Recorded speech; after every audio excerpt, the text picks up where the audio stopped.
106.5.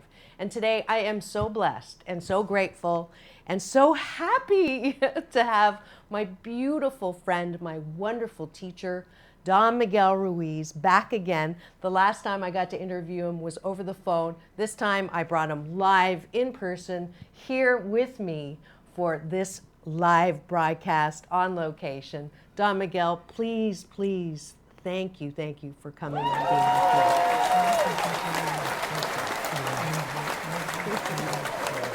That's wonderful. And you are such a beautiful teacher. Your book, The Four Agreements, was on the New York Times bestseller list for 7.5 years. You touched so many lives. Every time I told people I was going to interview you, everybody goes, "Oh, I love Don Miguel. I love Don." And your book, Mastery of Love, I also take that and use that book in my teachings, in my personal life. If you want a dog, don't buy a cat.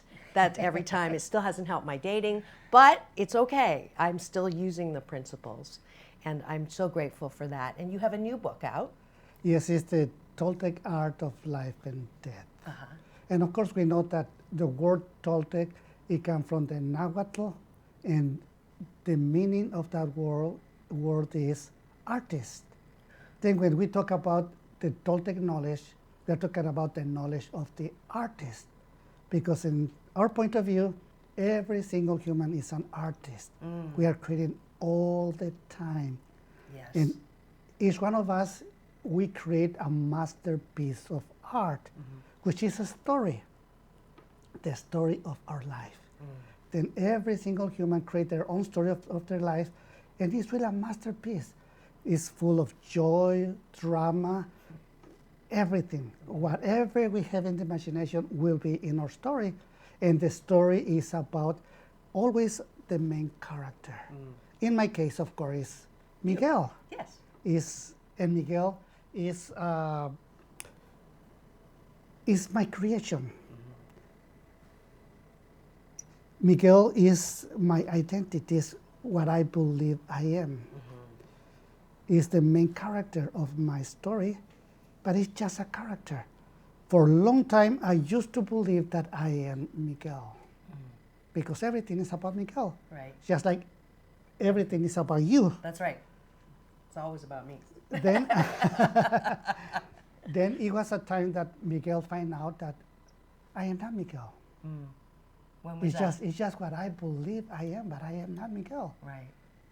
It was after a discussion I had with my grandfather that he put in doubt that I know who am I. So he asked you, who are you? Well, yeah. He said, well, everything you say is so wonderful, but it's not authentic. It's words that come from your teacher, from what you read, etc., but it's not really from you. You hear all of that, and you go all around saying the same things. Just believe that whatever they say is true. But just like a parrot, you just say what you hear. But you don't even know who you are. That's what he told me. I say, oh, really? Of course I know who am I. Right. I'm Miguel Ruiz. I'm in the university. I say, yes, this is the what you believe you are. But do you really think you know who you are or what you are? And of course, that stayed for me for many years until finally I got it. So who are you? Who are we in our fundamental who we are? Because you almost died. You had a massive heart attack, 2002. You were in a coma, and that sort of brought rise to this book, right? Because you were in a coma for how long? 9 weeks. 9 weeks. 9 weeks in So coma. so did you feel like, like in the movies where you come out of your body and you're sort of looking at yourself? Did you feel like that? It's much more than that. Okay. We all humans, we are always searching for the truth. Right. Always. We go in different directions. We go into science, religion, whatever, but we always searching for the truth. Which means we are looking for ourselves, because we are the truth. Then in this dream, we can say, the 9 weeks in coma, I was the hero. Miguel Ruiz, the main character of the story, was the hero who was looking for the truth. And to find out that, yes, the truth really exists, and there's two things that for sure is true, and we don't even have to doubt about it. Okay. One is death. We all die sooner or later, everyone. Then we cannot deny that death exists. And the other is life.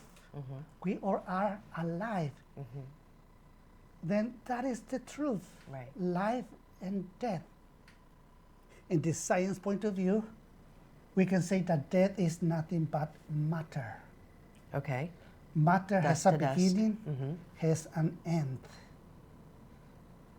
Matter only can move if a force is moving matter, and only can stop if a force stops it. matter, and matter reflect and refract the force that is pushing it or stopping it. Okay.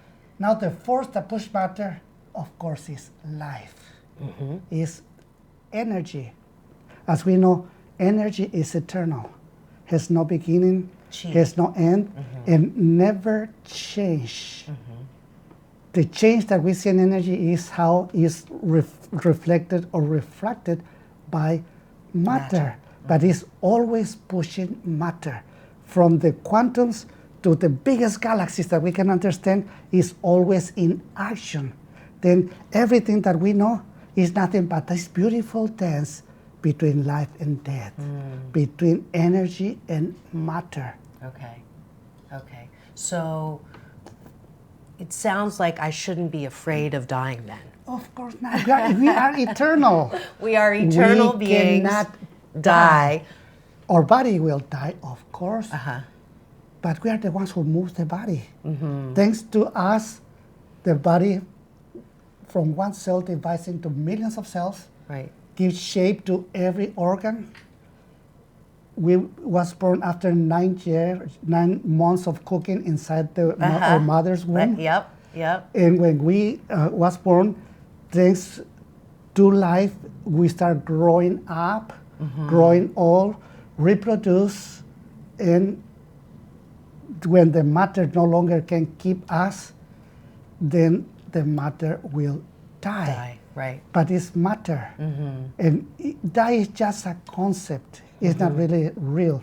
So when you die, so when you were in the coma, did you feel like you were dying? Did you actually have that experience? Well, as soon as I have the heart attack, one of the symptoms is the sense of death. I know without a doubt that I was dying. And you saw a light? Did you see a light? No, light. I feel a strong pain, Oh, okay. very strong pain. Yeah. But I was so excited. Really? Well, yeah. Okay. I will have the greatest experience that anyone can have, Is death. getting out of my The body. body. Not that I wish to let go the body, but it's because the body cannot contain me anymore. So you wanted to die? No. No. No. Okay. I was excited because it was happening. And you were aware that it Yes, was happening. it was Got happening. It. Got it. Then Okay. I was not afraid to die. I was so excited that I talked to my manager at that time, Stephanie Bureau, and I tell her, I have a heart attack, I will die, and please tell everybody, whoever come to see and witness a great way to let go of the physical body, that they may change the way that we perceive death. But of course, I never thought that in intensive care, they don't allow anybody to go in.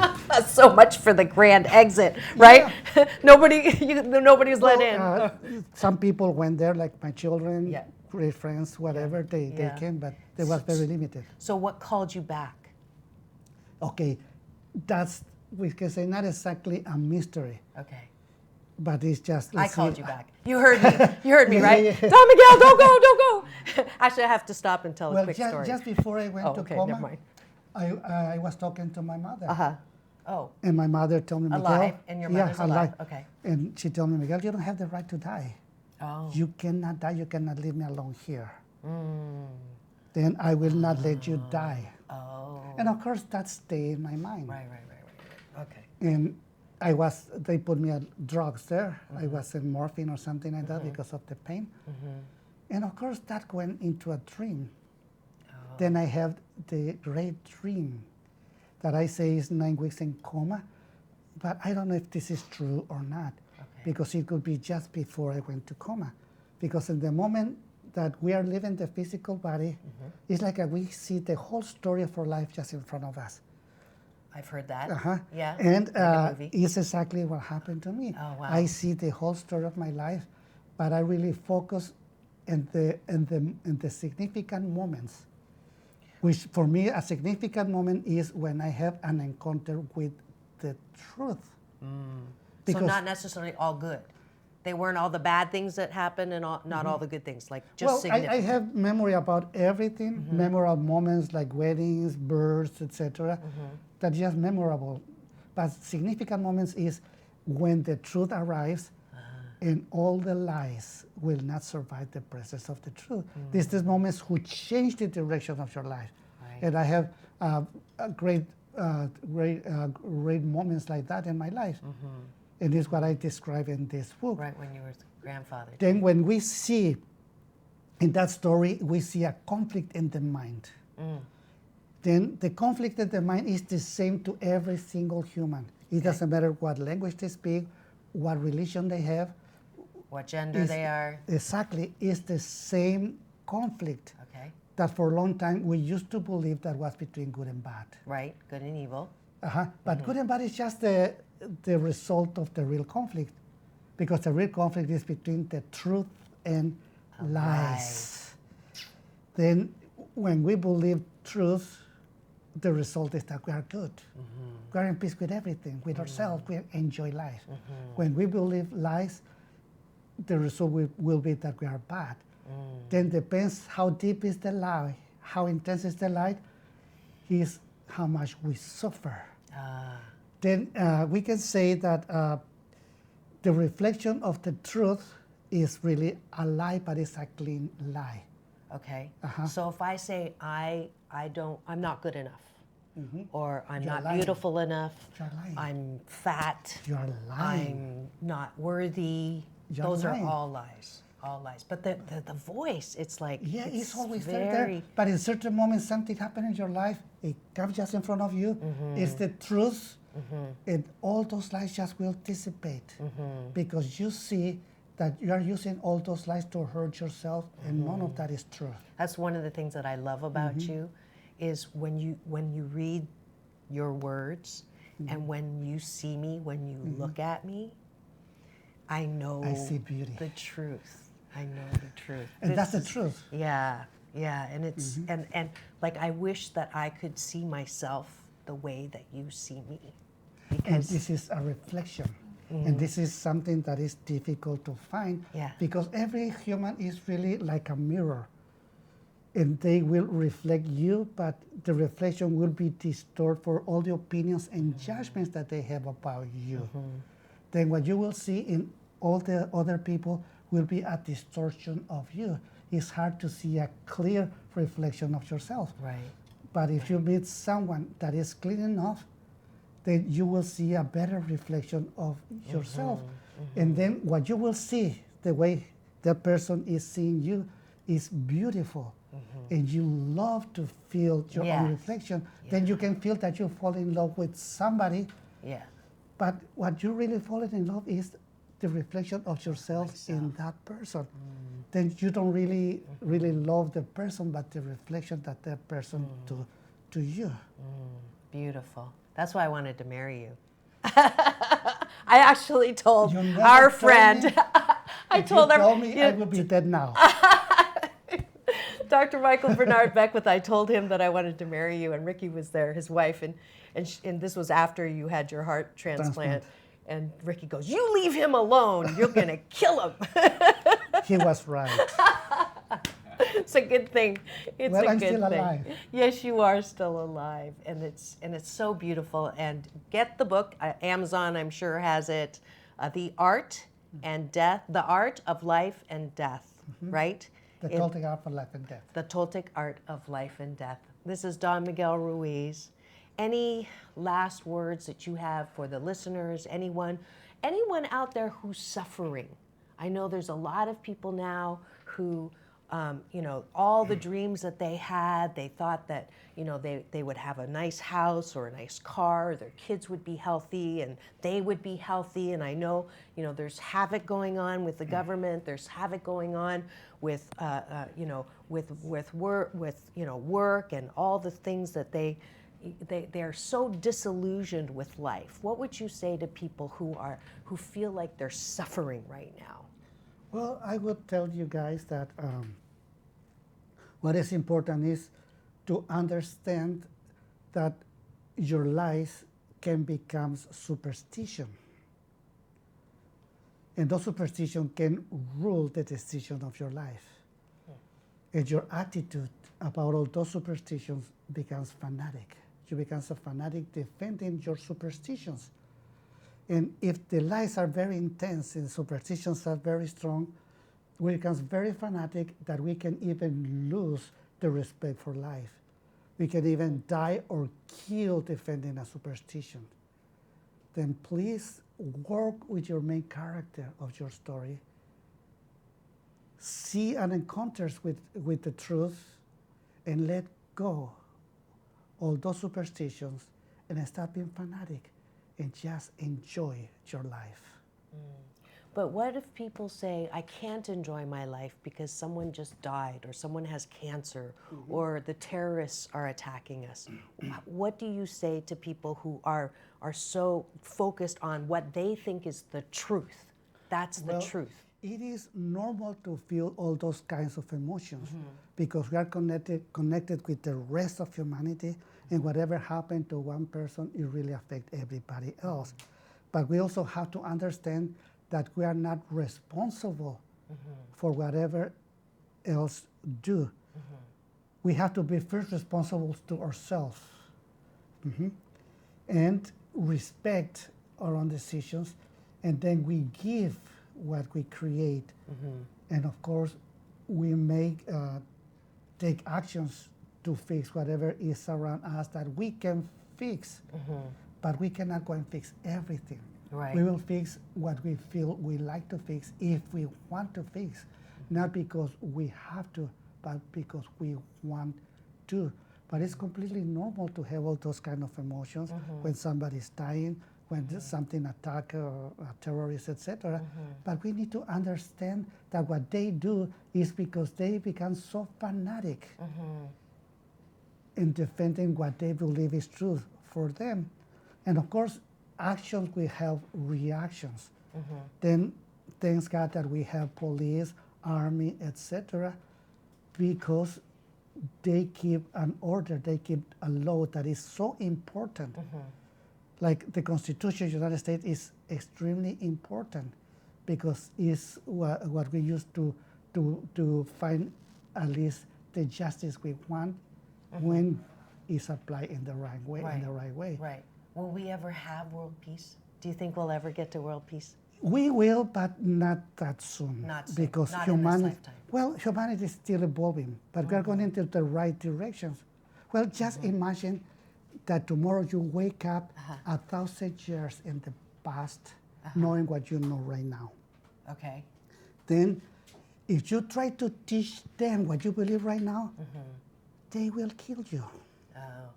They will feel that you make a deal with the devil, you will go to the Inquisition, and they will burn you alive. Right. Then you will see that they are really barbarians. They're going against themselves. They don't know what they do. They don't know. Well, right now, we're still barbarians. Okay. But compared with what happened 1,000 years ago, we already evolved. advanced a lot. Right. But it's a lot more to go. Then it will be happening, yes, when humanity gets mature. So what is the secret to happiness then? There's no secret. Either you are or you are not. Okay. So how does one, is it possible to be happy all the time? Most of the time. Most of the time. Yes. Okay. And I say by experience because let's say after the heart attack, my body was always in pain. But hardly anybody noticed that I was in pain because I was enjoying life. That you were alive. Yes. So would you talk about the pain? In the book, yes. Okay. But at that time, with the people around me, why should I tell them, oh, I'm in pain, poor me, etc. No. There's a key. I can do it. I will do it. Yes. If I can do it, you can do it. If you can do it, everybody can do it. Right. So for people who want, okay, we're at this Conscious Life Expo. You're getting a Lifetime Achievement Award tomorrow. Congratulations. Today. Oh, is it today? Oh, Yeah, I better go 12:30. today. Okay, Yes. today. Today at 12:30, LAX Hilton for the Lifetime Achievement Award. So if you're at this conference and you want the next level in consciousness, what would you tell them to do? To change the world. Change the world. Yes, the world that they create, the story of their life. The only way to change their world is by changing the main character, because they are not what they believe they are. They are much, much better Than what They we think believe they're. they are. So I have to transcend all of those lies that I face have. the lies, to be the hero, that you face your own lies, your own superstitions, and change your attitude and stop being fanatic defending your superstitions and respect everybody else's opinions, everybody else's stories. It doesn't mean that you have to agree with anybody. No. You are not responsible for their happiness. You are only responsible for your happiness. Right. Then if you are happy, happiness is very contagious. Love is very contagious. Then people around you will feel happy. They will feel that love. In the other hand, anger, jealousy, fear, they're also very contagious. So what you are, you attract. So if you want more happiness, be more happy. Yes, if be you're happy, happy. let your face know. Yeah, Right? exactly.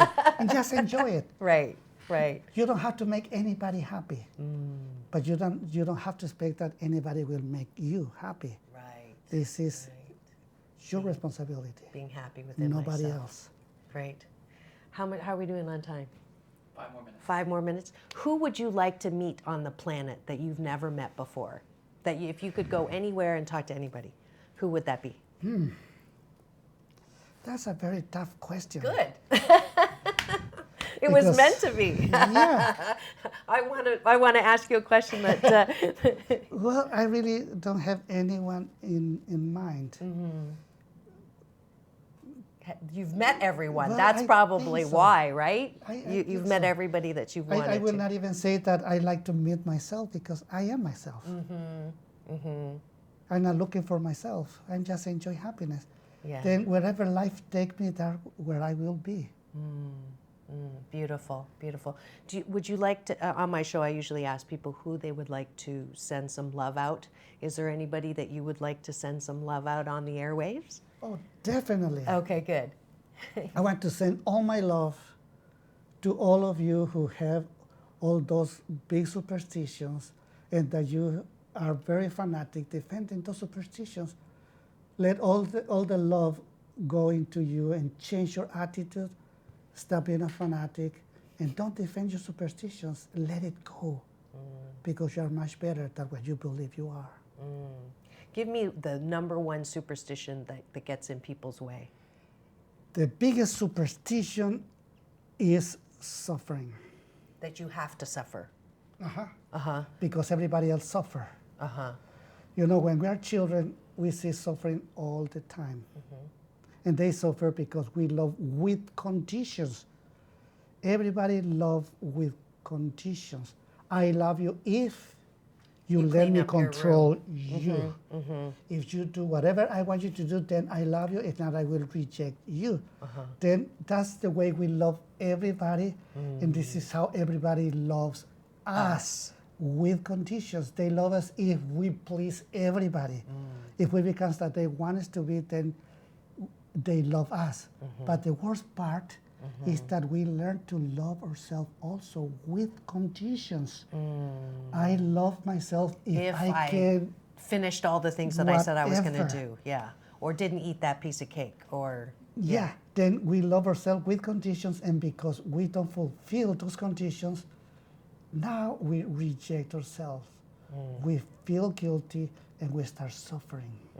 Then this is the core of all the suffering of the entire humanity, because we learn to love with conditions including ourselves.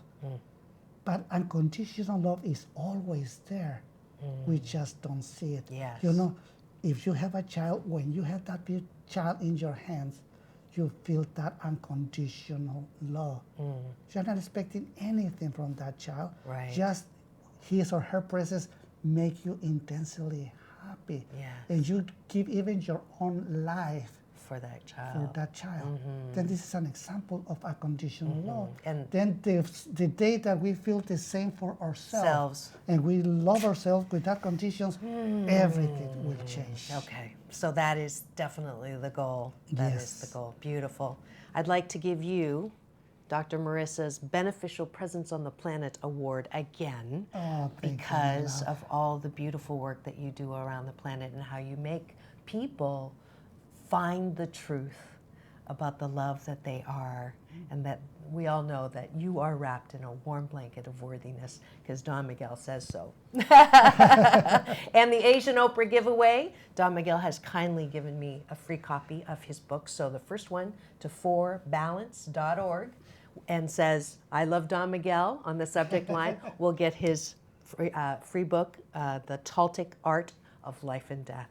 Don Miguel Ruiz, thank you so much for coming and blessing this suite, Tony Sweet Sweets on Universal Broadcasting Network. Thank you so much. This is Dr. Marissa signing off for now. If you want to see this again, it will be replayed at ubnradio.com. We'll get it onto YouTube as well. But the wisdom, the love, the knowing from Don Miguel Ruiz. Peace in and peace out.